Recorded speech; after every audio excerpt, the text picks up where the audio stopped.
Kasaragod general ആശുപത്രിയിൽ ശസ്ത്രക്രിയയ്ക്കിടെ 9 വയസ്സുകാരൻ മരിച്ചു. ബേഡകം തലേക്കുന്ന് സ്വദേശി അഷ്റഫ് മുസ്ലിയാരുടെ മകൻ മുഹമ്മദ് ഇയാസാണ് മരിച്ചത്.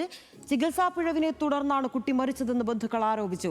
കുട്ടിയുടെ പിതാവിന്റെ പരാതിയിൽ കാസർഗോഡ് ടൗൺ പോലീസ് കേസെടുത്ത് അന്വേഷണം ആരംഭിച്ചു.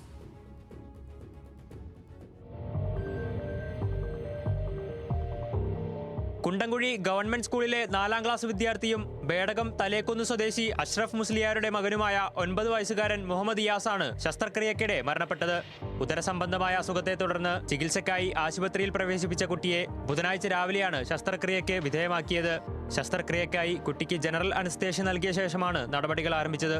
എന്നാൽ ശസ്ത്രക്രിയ പുരോഗമിക്കുന്നതിനിടെ കുട്ടിയുടെ ആരോഗ്യനില പെട്ടെന്ന് വഷളാവുകയും തുടർന്ന് മരണം സംഭവിക്കുകയുമായിരുന്നു.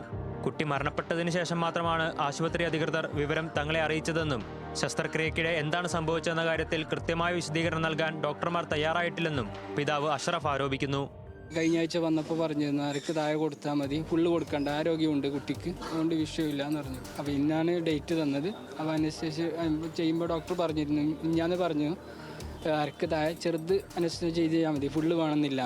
അപ്പോൾ ഇന്ന് രാവിലെ കൊണ്ടുവന്ന് കുറച്ച് കഴിയുമ്പോൾ വിളിച്ചിട്ട് പറഞ്ഞു ഇങ്ങനെ സംഭവിച്ചിട്ടുണ്ടെന്ന് പറഞ്ഞു.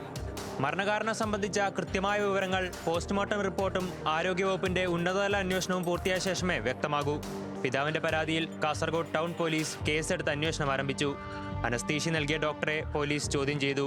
അനസ്തീഷ്യ അനിവാര്യമായിരുന്നുവെന്നും ചികിത്സാ പിഴവ് ഉണ്ടായിട്ടില്ലെന്നുമാണ് ഡോക്ടറുടെ മൊഴി രേഖപ്പെടുത്തിയതിനു ശേഷം ഡോക്ടറെ വിട്ടയച്ചു. കുട്ടിയുടെ മൃതദേഹം പോസ്റ്റ്മോർട്ടത്തിനായി പരിയാരം മെഡിക്കൽ കോളേജിലേക്ക് മാറ്റി. നാളെയാണ് പോസ്റ്റ്മോർട്ടം നടക്കുക. ന്യൂസ് മലയാളം, കാസർഗോഡ്.